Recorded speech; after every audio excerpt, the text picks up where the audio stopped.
Hi everyone, I'm Josh and welcome to Josh Wright Piano TV. Thank you so much for joining me today. Today is part 2 of an older video that I posted several years ago called Pacing Your Repertoire Selections.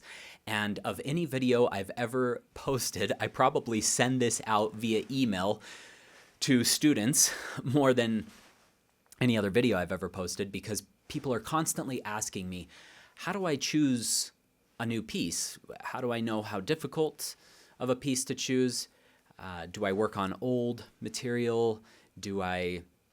With new material, how do I choose how difficult? Should I be doing all difficult material to push myself? Should I be doing easier material so I don't burn out?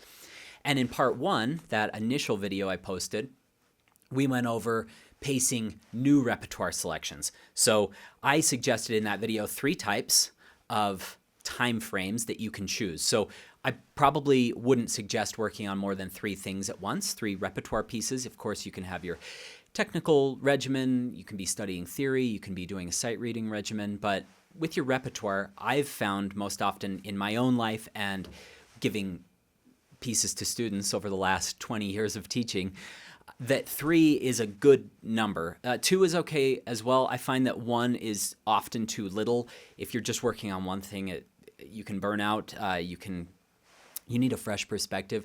But more than 3, 4 is okay. It's not like that's a death trap to go to 4, but a lot of times students will come and say, I'm working on these 15 pieces right now and I don't seem to be making progress.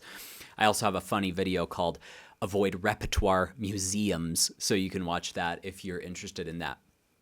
Okay, the premise of the first video, I'm going to recap and then I'm going to present new ideas today about how to pace existing repertoire. So part 1 was how to pace new repertoire, and that was a time frame of 3 to 6 weeks, somewhere in there, about a month, give or take. That's something that you can learn quickly. That's a momentum piece. The second time frame that I like to give students is maybe a 1 to 3 month project, something that's a little bit more substantial than that momentum piece, but something that's not going to take too long to get either learned and smooth or learned and memorized or performance ready, depending on the student. I know this is all very subjective. You're probably thinking he can't even make up his own mind about these parameters, but it's because every student's different and you have to tailor it to each student.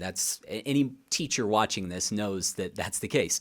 Students might be frustrated hearing this advice. Teachers will be nodding their head saying, oh yes, every student's quite different. The third time frame that I like to suggest that students work with a piece is 3 to 6 months. And that's okay if the piece is extremely long or it's a multi-movement sonata or concerto or something like that, if you extend that out to a year. But I really don't like to go past a year. I taught a very devastating lesson a few years ago. It's just a one-off lesson to this very sweet guy who said, I've been working on the Black Key, the Chopin Etude Opus 10 No. 5 etude for 2 or 3 years now, and he had so much tension baked into his hands. And this piece was obviously way too hard for him. It took him 2 or 3 years just to get the notes into his hands. And I said, I have devastating news. This piece is just simply too hard for you. And he was quite frustrated with that advice. But I said you'd be much better served to go back to some easier repertoire and work back up to this over several years. I know that's not advice that you want to hear, but you will get rid of tension working on easier things. There's just so much difficulty in this piece that you're not ready for. I felt really bad after that lesson, but I'd never taught him before, so I wasn't the one who gave him that suggestion to learn that. I felt really bad that he had spent that much time. So you want to be careful how you pace new repertoire selections. So that's just a quick recap of the old video. Okay, new concepts here. How do I pace existing repertoire? So I like to put these into 3 buckets. I have recently performed repertoire. I have brand new repertoire that's learned and polished and performance ready, but that you have not performed yet. And then finally, old repertoire that you haven't played in years or possibly even decades. And you might think, well, if I haven't played it in decades, isn't it basically a new piece? It may be. However, if you learned it as a child, you'd be so surprised how quickly things come back. For example, the Scarlatti Sonata in A major that we've covered on this channel. I played that since I was 11 or 12, and I brought it back for several competitions. I could probably play that for you nearly perfectly right now because I played it so many times throughout my childhood, there's something to be said about something being in your subconscious or the deep recesses of your mind. It will stay with you. Whereas a piece that I just performed 2 years ago, that I just got ready, performed, and dropped it, that might feel more foreign to me than a piece I played all the way back when I was 12 that I brought back for competitions throughout the years. So the reason I have not covered this topic of pacing existing repertoire is, again, it is very subjective to the student's abilities, to the length of the piece, and to the difficulty of the piece. But I wanted to get the wheels turning in all of your minds because this is something I often think about, and I hope it can help today.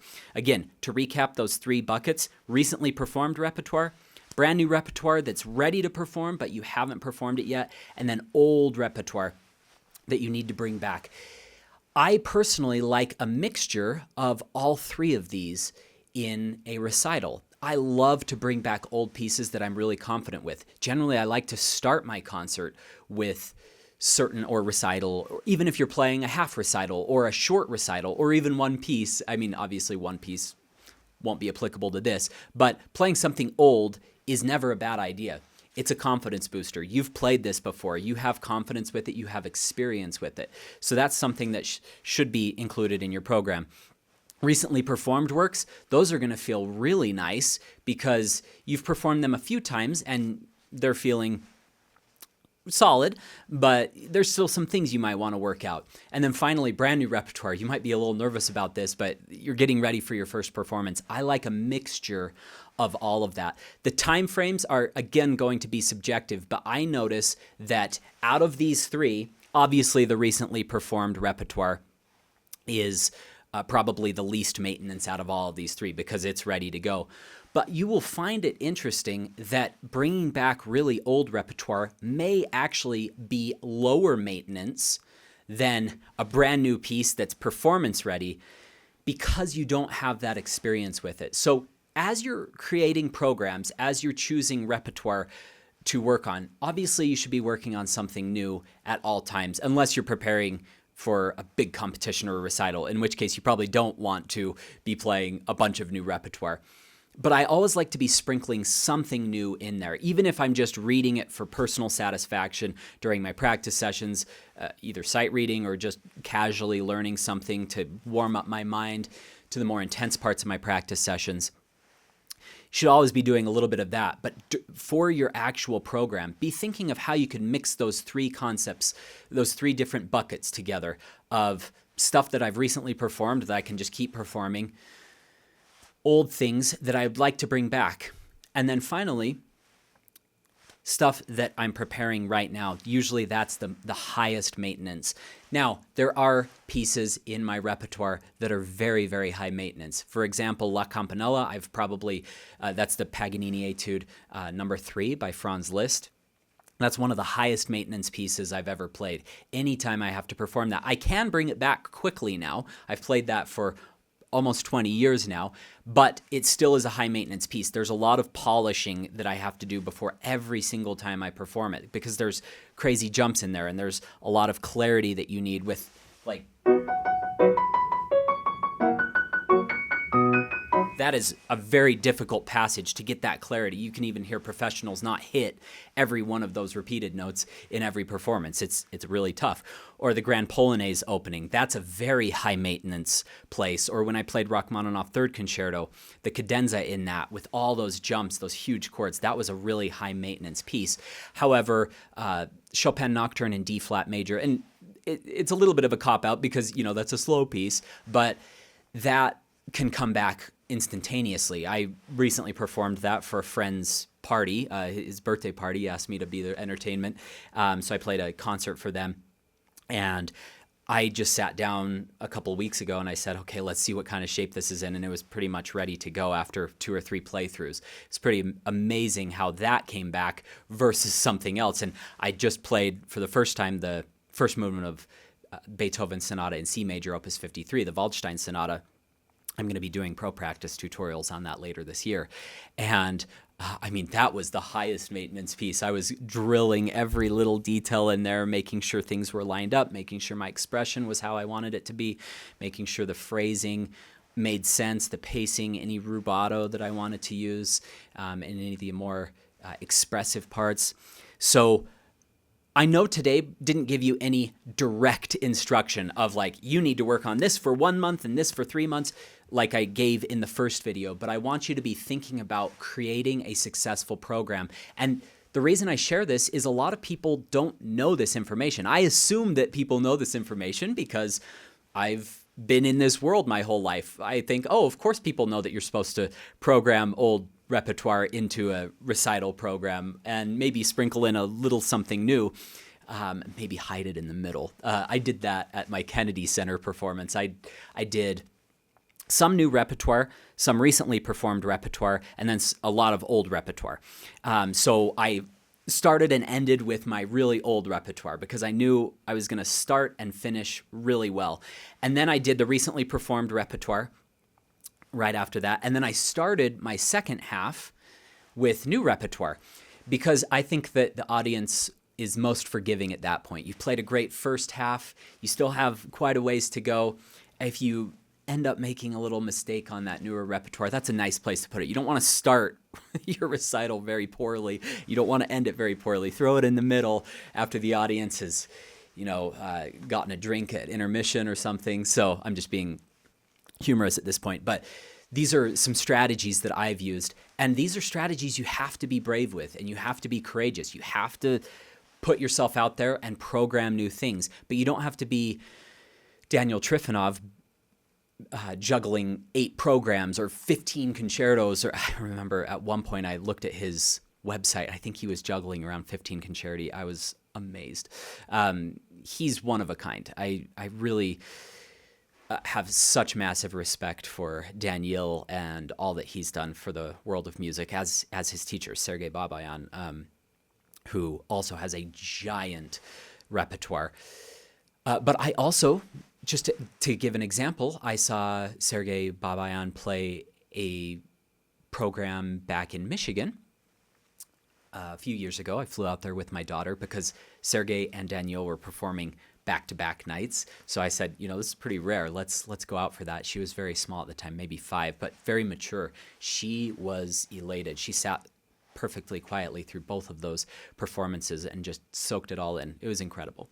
Anyway, the concerts were incredible as well, not just her behavior. And I recently heard Sergei play here in Utah in October, so that was 4 or 5 months ago, a very similar program to what he played 2 years ago.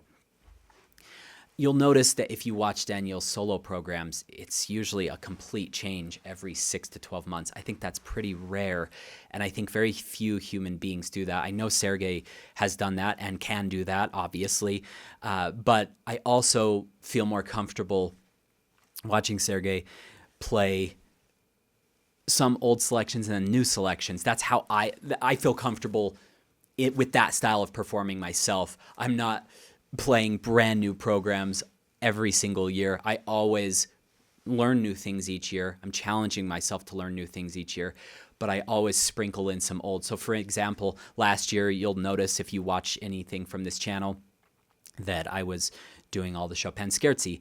1 and 4 were brand new. I'd never learned them before. I started dabbling with Chopin Scherzo 1, maybe October of the previous year, but mostly just sight reading through it. I was preparing some other programs at the time, and I started to get serious about it around January. And then I started 4th Scherzo. That one took me a lot longer. 1st Scherzo took me just a few weeks to learn the notes, and it took me the next 6 months to figure out what the heck I wanted to do with interpretation as I kept experimenting with it. Scherzo number 4, much easier to interpret, very intuitive, but it took me a long time to get all of these figures because each of them changes a little bit, and to get that to be second nature took me a lot longer. That one took me a few months, maybe 3 months to feel really ready to go with that, but maybe longer, maybe 4 months there. And you might be rolling your eyes thinking, oh, it only took you 4 months, you poor baby. But I remember a time when I was very young that would have taken me 6 to 12 months. In my teens, I would have easily spent 6 to 12 months on that to prepare something like that. And as you mature and get better with your skills, as I've taught, I've learned more efficient learning techniques. I share all those techniques on this channel, so I hope that you find that helpful. But I just wanted to present these ideas of pacing existing repertoire today, along with my old video of pacing new repertoire selections. I hope something in here was helpful. If you wouldn't mind hitting that subscribe button and liking this video, that helps out the channel a lot. Helps to share it with more people, which is the goal of making these videos, is to share good information with as many people as possible. I'll leave a few links in the description below. One of them is for a free webinar containing 10 of my favorite tips to help take your playing to a higher level. I will leave a link to my paid courses, which go even deeper than this channel goes over. If you'd like to support the channel through those paid courses, I'm always very grateful for that. And then finally, I will leave a link to my gear kit containing all the gear I use in this studio in case you're wanting to do something similar, teach online, or record professional albums. All the gear is there with explanations underneath the gear of how I use it. Have a great week. Good luck in your practice sessions.